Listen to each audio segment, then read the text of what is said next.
안녕하세요. 이렇게 지식캠퍼스에서 만나 뵙게 되어서 반갑습니다. 앞으로 여러분과 함께 유럽 도시들을 여행하게 될 정재영입니다. 오늘은 첫 시간이기 때문에 어떤 도시들을 여행하는지, 또 철학 여행은 어떤 방식으로 이루어지는지, 혹시 여행 준비물이나 유의할 점은 없는지, 그러한 이야기들을 먼저 말씀드립니다. 여행 전 오리엔테이션이다, 이렇게 생각하시면 되겠습니다. 우리 강연의 두 가지 테마는 철학과 도시입니다.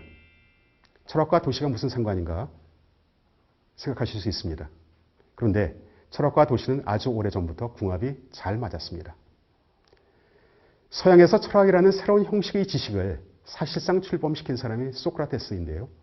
소크라테스는 철학을 하늘에서 끌어내려 우리가 두 발을 딛고 있는 땅으로 끌어내린 최초의 인물이다, 이렇게 알려져 있습니다. 이렇게 멋지게 소크라테스를 소개한 인물은 로마의 지성 키케로입니다. 근데 이 말을 의역하지 않고 좀 딱딱하게 직역하면 이렇게 됩니다.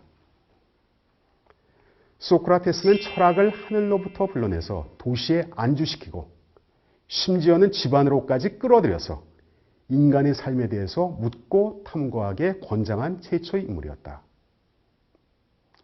키케로의 관찰이 옳다면 소크라테스 이후 철학의 주 거주지는 도시가 됩니다.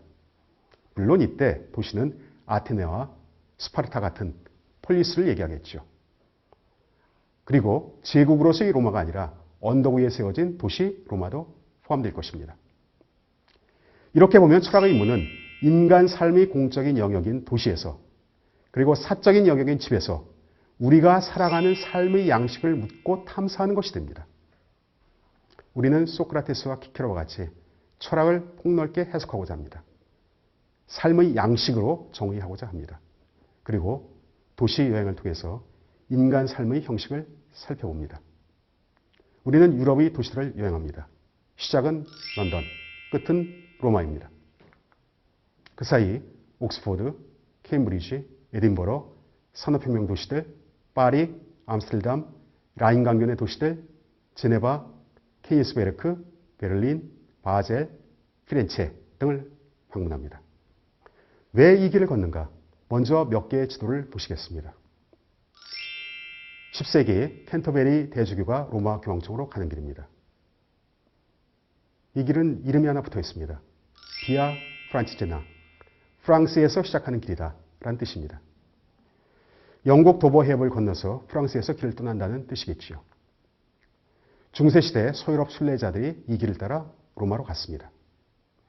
요즘에는 종교와 무관하게 유럽의 길 중에서 가장 많은 이들이 여행하는 코스이기도 합니다. 최근 들어서는 이 길을 두 발로 걸어서 또 자전거로 떠나는 분도 늘어나고 있습니다.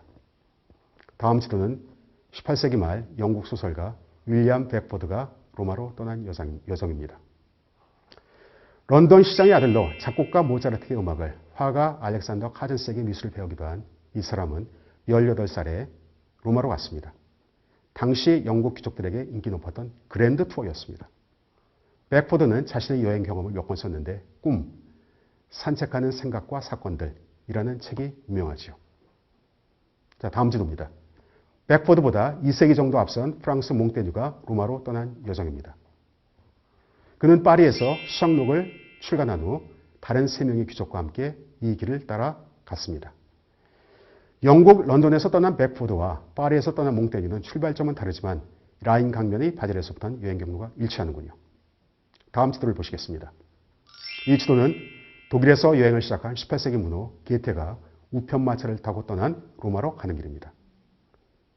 출발점 다르지만 역시 알프스 동쪽 티롤 알프스를 넘어서 로마로 가는 길은 비슷합니다. 다만 로마에서 더 내려가 그리스인들이 개척한 이탈리아 남부 도시 나폴리와 지중해에서 가장 큰 섬 시칠리아까지 여행을 확장한 것이 다를 뿐입니다. 이렇게 중세 끝자락에서 근대에 이르기까지 서유럽 사람들은 로마로 가는 여행을 즐겼습니다. 아주 긴 장정이었습니다. 그래서 이 여행은 그랜드 투어 또는 그랑 투르라는 이름이 붙었습니다. 18세기까지 귀족 청년들이 마차를 타고 떠난 이 길은 키케론이라고 불리는 가정교사가 동행했습니다. 고대 철학 세계에 정통했던 로마 지성 키케로처럼 고대 세계에 정통한 학식이 있는 인물이 귀족 청년들에게 산교육을 시킨 것이었습니다. 19세기가 되면 귀족 청년에게 상류계급 숙녀들에게도 이 여행이 확산되었고 20세기가 되면 유럽의 보통 사람들에게도 이 여행이 널리 퍼져나갔습니다. 지난 세기 후반쯤 되면 전 세계에서도 유럽 여행이 일반화되었습니다. 이제 이 길은 마차를 타고 떠나는 길이 아닙니다. 기차와 자동차 그리고 비행기를 타고 떠나는 여행길이 되었지요. 이 길이 근대 초기부터 지금까지 유럽 여행 1번지가 된 것은 유럽 문명이 이 길을 따라서 진행되었기 때문입니다. 유럽 문명은 런던에서 로마로 가는 방향이 아니라 그 역방향으로 전개되었죠. 그러니까 시간의 순서로 보면 런던에서 로마로 가는 것은 역사를 거슬러 올라가는 시간여행이 됩니다. 이 시간여행에서 우리는 근대 세계의 형성을 볼 수 있습니다. 그래서 우리는 이번 도시 철학여행의 큰 주제를 근대의 빛을 찾아서로 잡아보았습니다. 이 경로를 따라가면 근대의 꿈이 어떻게 펼쳐졌는지 가까운 거리에서 관찰할 수 있습니다. 근대의 형성은 서로 밀접한 몇 가지 삶의 양식을 통해서 살펴볼 수 있습니다. 정치적인 삶에서 근대 세계는 민주주의를 기반으로 하고 있죠. 오늘날 주권제민이라든가 민주주의라는 말은 상투어처럼 들립니다. 그러나 인류의 긴 역사를 통해서 보면 제도로서의 민주주의가 갖춰진 것은 그리 오래되지 않았습니다. 그것은 근대에 일어난 대사건이었습니다. 이 새로운 정치 질서를 형성하기 위해서 민주주의 재단에 피도 상당히 뿌렸습니다. 경제적인 삶에서 근대는 넓게는 시장경제, 좁게는 자본주의를 그 기반으로 합니다. 우리가 먹는 식품, 우리가 입는 옷 거의 모두 시장에서 구입한 거죠. 그중에서 적지 않은 상품은 해외에서 온 것입니다. 이러한 경제 질서가 형성된 것 역시 근대에서 일어난 사건이었습니다. 우리 일상적 삶에 큰 변화를 가져온 산업화와 도시화 역시 근대에서 발생한 산업혁명 이후 일입니다. 학문적 질서도 크게 바뀌었습니다. 몇몇 오래된 기초학문을 제외한 대부분의 학문은 근대 이후에 새로 생겨난 학문들이죠. 이러한 새로운 질서는 우리와 상관이 없는 먼 유럽 땅에서 일어난 사건이 아니라 바로 우리 자신의 삶의 조건과도 연결이 되어 있습니다. 복잡하게 생각하지 않아도 우리는 지난 세기에 민주화와 산업화를 양축으로 압축된 근대 프로젝트를 수행해왔지요. 유럽도 그렇지만 우리에게도 새로운 세계의 꿈을 설계하는 것은 먼 이야기가 아니라 지금도 현재 진행형으로 계속되는 과제다라고 할 수 있습니다. 모든 여행이 그렇지만 여행의 끝은 우리가 지금 현재 서 있는 곳으로 되돌아옵니다. 그래서 좋은 여행은 그들이 그때 그곳에서 펼친 삶의 모습들을 편견 없이 살펴보는 것이면서 동시에 우리가 지금 현재 삶의 모습을 되돌아보게 하는 것이어야 합니다. 바로 이 대목에서 성찰적이고 재규적인 철학적 사유는 도움이 될 수 있습니다. 이것이 우리가 유럽의 매력 있는 도시들을 철학의 눈으로 살펴보는 이유입니다. 자, 그러면 본격 여행에 앞서 몇 가지 당부 말씀을 드립니다. 첫째, 철학의 길은 매끈하게 이어지는 길이 아니라는 점입니다. 울퉁불퉁하고요. 또 자주 끊깁니다. 때로는 통로가 막히는 경우도 있습니다. 여행도 그렇죠. 아무리 짜임새 있게 계획을 짜도 예기치 못한 어려움에 부딪히기도 합니다. 철학이라는 말을 만든 그리스인들은 이렇게 통로가 막힌 상태를 아포리아라고 불렀습니다. 그리고 아리스토텔레스는 이 말을 빌어서 철학의 속성을 이렇게 설명한 적이 있습니다. 철학은 아포리아의 놀라움에서 시작된다. 그렇습니다.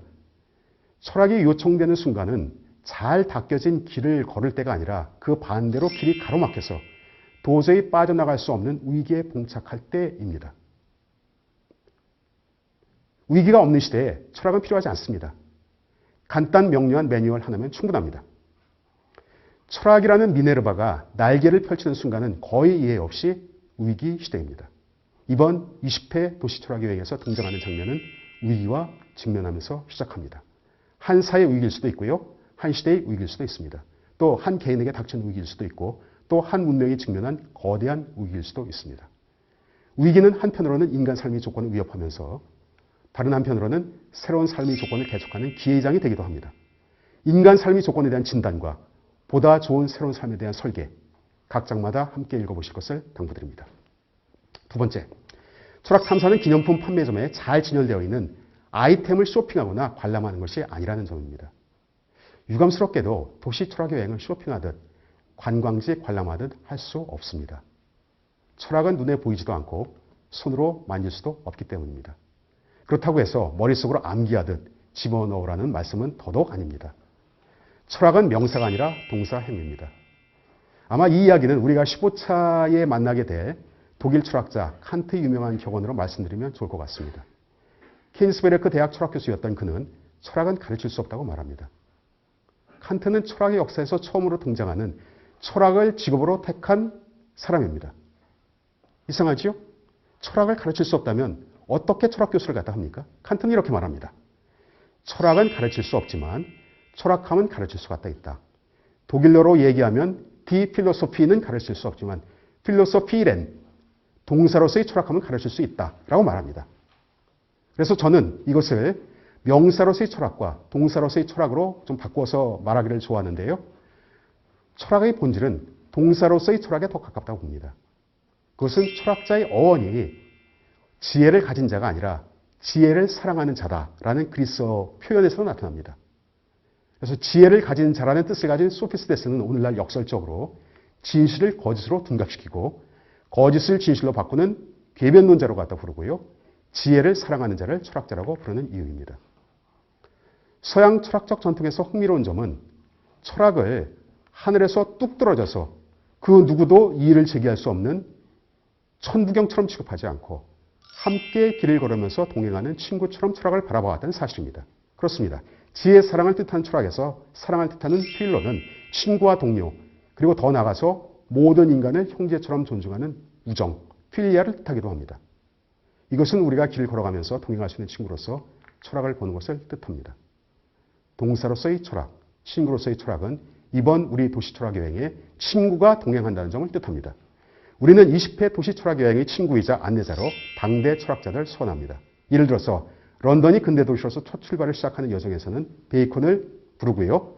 암스테르담에서는 스피노자와 함께하고 케이니스베르크에서는 칸트와 함께 도시를 산책하는 식입니다. 사실 이러한 철학에 대한 접근법은 보통 인물 중심 접근법, 피거 베이스드 어프로치라고 부릅니다. 그래서 이번 도시 철학에서 유념해야 할 세 번째 점은 우리 도시 철학 여행이 인물 중심 여행의 성격을 강하게 띠고 있다는 점입니다. 보통 철학에 대한 접근은 네 가지 방식으로 이루어지는 것이 보입니다. 첫째는 우리가 택한 인물 중심 접근법. 둘째는 개념 중심 접근법. theme based approach라고 하다 그러죠. 셋째는 역사적 접근법. 그리고 마지막으로 문제풀이로서의 접근법 등입니다. 여행을 하다 보면 느끼시겠지만 사실은 이 네 가지 접근 방법은 서로 칸막이가 된 것이 아닙니다. 서로 얽히고 설켜 있죠. 그래서 네 번째로 그리고 마지막으로 강연자가 가장 힘주어서 말씀드리고 싶은 점은 모든 여행이 그렇듯이 도시 철학 여행을 가볍고 산뜻하게 떠나자는 말씀입니다.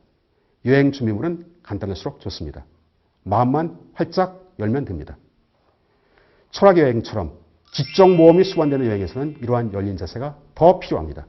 때로 낯선 도시 풍경에 당혹감을 느낄 수 있습니다. 때로 낯선 인물과 생소한 개념에 움츠러들 수도 있습니다. 또 그 도시들이 풍경이 다양하고 그들이 주장하는 내용이 충돌하기 때문에 방향 감각을 잠시 잃을 수도 있습니다. 그러나 다양한 도시 풍경 속에서 생각의 거장들이 성찰한 것은 사실 하나의 물음으로 요약됩니다. 그것은 무엇이 좋은 삶이고 무엇이 좋은 인간사의 모습인가 하는 점입니다. 묻고 대화하고 성찰하는 즐거움, 그것이 이번 도시철학여행에서 우리가 기대하는 최종 목표입니다. 그러면 우리 여행의 출발지 런던에서 뵙겠습니다. 감사합니다.